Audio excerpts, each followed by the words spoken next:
Assalamualaikum warahmatullahi wabarakatuh. Berjumpa kembali dengan saya Andri.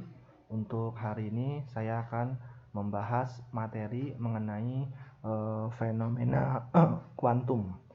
Di materi fenomena kuantum kita akan berbicara mengenai benda-benda yang bergerak dengan kecepatan cahaya, dan salah satunya kita akan mempelajari mengenai radiasi yang dipancarkan oleh benda hitam.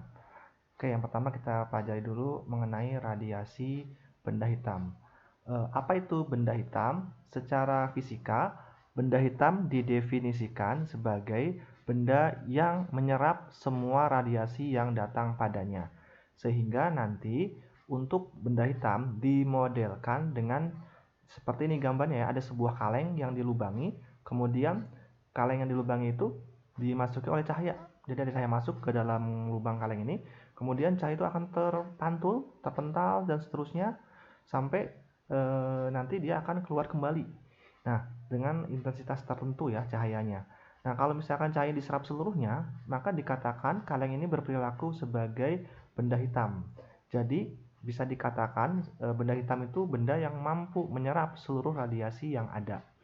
Nah, nilai karakteristik dari kemampuan benda hitam untuk menyerap panas itu dinamakan dengan nilai dari emisivitas. Jadi kalau benda hitam nilai emisivitasnya selalu 1, artinya dia menyerap secara sempurna radiasi yang ditujukan padanya. Lalu berapa energi yang dipancarkan oleh benda hitam itu? Kita bisa menghitungnya menggunakan persamaan dayanya ya. P daya radiasi sama dengan Q per T energi panasnya dibagi per satuan waktu atau energi per satuan waktu Q per T sama dengan E kali sigma kali A kali T pangkat 4, di mana E itu adalah emisivitas, kemampuan suatu benda untuk menyerap radiasi. Nilai E-nya itu terletak antara 0 sampai 1. Nah, nanti di soal akan disebutkan nilai dari E-nya itu. Untuk benda hitam sempurna, berarti E-nya selalu 1, sedangkan benda putih nilai E-nya adalah 0. Sigma ini adalah tetapan konstanta Stefan Boltzmann, nilainya adalah 5,67 kali 10 pangkat min 8 watt per meter kuadrat Kelvin pangkat 4. A-nya ini nanti luas penampang. Luas penampangnya itu berupa lingkaran, sehingga nanti luas A-nya adalah 4 pi R pangkat 2. Itu menghitung luas lingkaran. T-nya adalah suhu mutlak. Oke, untuk lebih mudah memahami, saya kasih contoh soalnya. Dua buah lampu pijar masing-masing suhunya 27 derajat Celcius dan 127 derajat Celcius. Jari-jari lampu pertama 2 kali jari-jari lampu kedua. Perbandingan daya lampu radiasi pertama terhadap lampu kedua adalah titik-titik. Kita tulis dulu apa yang diketahui di soal. Pertama ada suhu lampu pertama atau T1 27 derajat Celcius. Ini kita ubah ke dalam Kelvin. Berarti kan ditambah 273 ya, sehingga ini jadinya 300 Kelvin.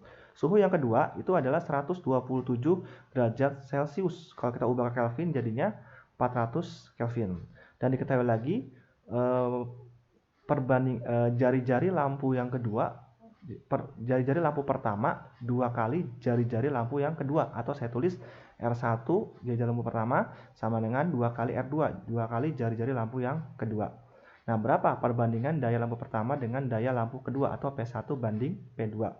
Nah, untuk menghitung P1 ini dihitung menggunakan rumus ini. P1 sama dengan emisivitas dikali sigma dikali A1 dikali T1 pangkat 4. Nah, nanti kalau kita tulis dalam bentuk persamaannya seperti ini, P2 juga sama, nanti nilai emisivitasnya sama, sigma juga sama, sehingga bisa kita coret. Sedangkan luas penampang lampu pertama dan luas penampang lampu kedua ini kita ubah ya menjadi rumus luas lingkaran, yaitu 4 pi R1 kuadrat per 4 pi R2 kuadrat. T1 pangkat T2 pangkat 4 nya saya keluarkan pangkat 4 nya, sehingga jadinya T1 per T2 dipangkatkan dengan 4. Dengan pensubstitusi nilai R1 nya adalah 2 kali R2, sehingga didapatkan 2R2 kuadrat per R2 kuadrat dikali T1 nya adalah 300 per T2 nya adalah 400, dicoret nolnya. Nah, 2 pangkat 2 adalah 4, R2 kuadrat per R kuadrat, coret ya R kuadratnya. Jadi nantinya 4 per 1 dikali dengan ini 3 pangkat 4 itu adalah 81. 4/4 ini kan berarti 4 kali 4 kali 4 kali 4, dicoret nih 4 sama yang bawahnya, sehingga tinggal 4/3. Nah 4/3 ini nilainya adalah 64, jadi perbandingannya adalah 81/64, seperti itu. Pergeseran Wien. Si Wien ini meneliti mengenai hubungan panjang gelombang maksimum yang dihasilkan oleh radiasi benda hitam terhadap suhu mutlaknya. Hasil yang didapat, panjang gelombang maksimum itu ternyata berbanding terbalik dengan suhu mutlaknya. Makin besar panjang gelombang maksimumnya, suhu mutlaknya akan makin kecil, jadi kebalikannya. Sehingga dia merumuskan ya, persamaan untuk menghitung panjang gelombang maksimum dari suatu radiasi benda hitam dengan menggunakan persamaan lambda maksimum dikali T sama dengan C, di mana lambda M ini adalah panjang gelombang maksimum dalam satuan meter ya, T-nya adalah suhu mutlak dalam satuan Kelvin, C-nya adalah konstanta Wien, nilainya 2,898 kali 10 pangkat min 3 meter Kelvin. Nah, kenapa disebut pergeseran Wien? Karena puncak-puncak gelombangnya itu bergeser ketika suhunya makin tinggi.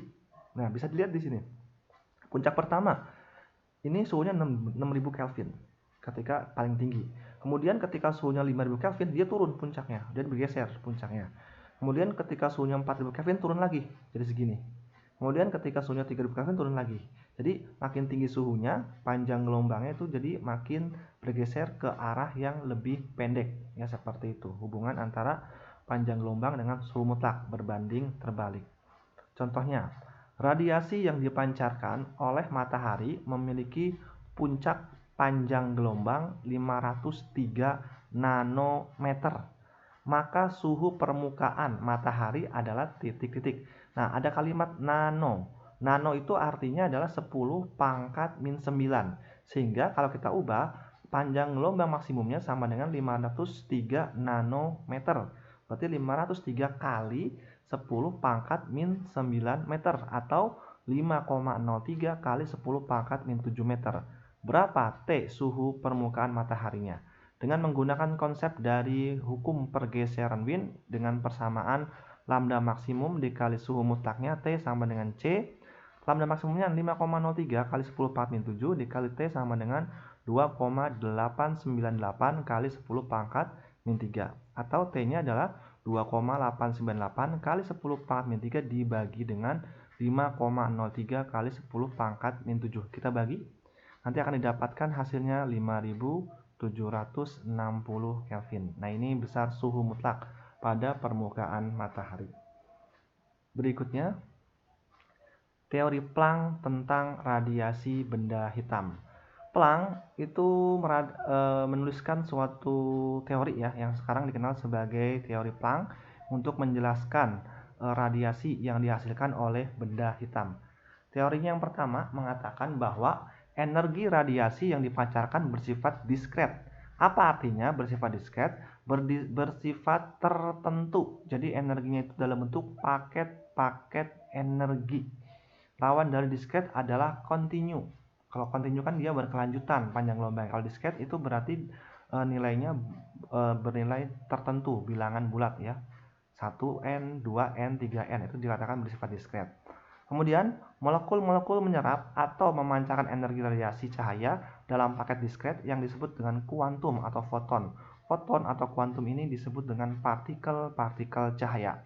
Nah, dari situ kemudian si Planck mengatakan bahwa energi itu bergantung pada frekuensi. Ya, jadi energi itu bergantung pada frekuensi dan juga panjang gelombang. Kalau makin besar frekuensinya, maka energinya akan makin besar. Makin kecil frekuensinya, maka energinya juga makin kecil. Kalau untuk panjang gelombang, dia berkebalikan. Kalau makin besar panjang gelombangnya, energinya makin kecil. Makin pendek panjang gelombangnya, energinya makin besar. Nah, untuk menghitung energi, kalau diketahui frekuensi, kita bisa pakai rumus E sama dengan N kali H kali F. Dengan E-nya adalah energi dalam satuan Joule, H-nya tetapan Planck, nilainya 6,63 kali 10 pangkat min 34 Joule sekon. F-nya adalah frekuensi gelombang cahaya, satuannya Hertz. Nah, kalau diketahuinya panjang gelombang di soal, kita bisa pakai rumus E sama dengan N kali H kali C per lambda. C ini adalah tetapan, yaitu kecepatan cahaya. Nilainya selalu 3 kali 10 pangkat 8 meter per sekon. Lambdanya adalah panjang gelombangnya. Contohnya, jumlah foton cahaya yang panjang gelombangnya lambda sama dengan 555 nanometer untuk menimbulkan rangsangan visual pada mata normal adalah 100 foton per sekon.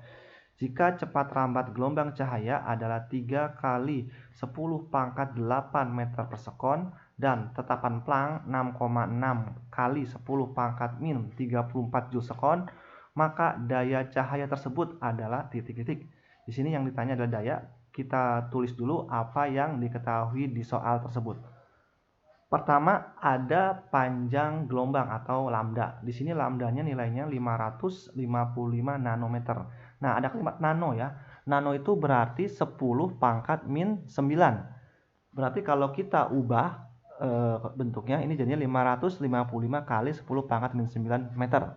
N ini adalah jumlah fotonnya. Jumlah fotonnya tadi ada 100 tiap sekon, berarti T-nya adalah 1 sekon. Dan cepat rambat cahayanya itu 3 kali 10 pangkat 8 meter per sekon. H-nya tetapan Planck 6,6 kali 10 pangkat min 34 joule sekon. Berapa P? P di sini artinya adalah dayanya.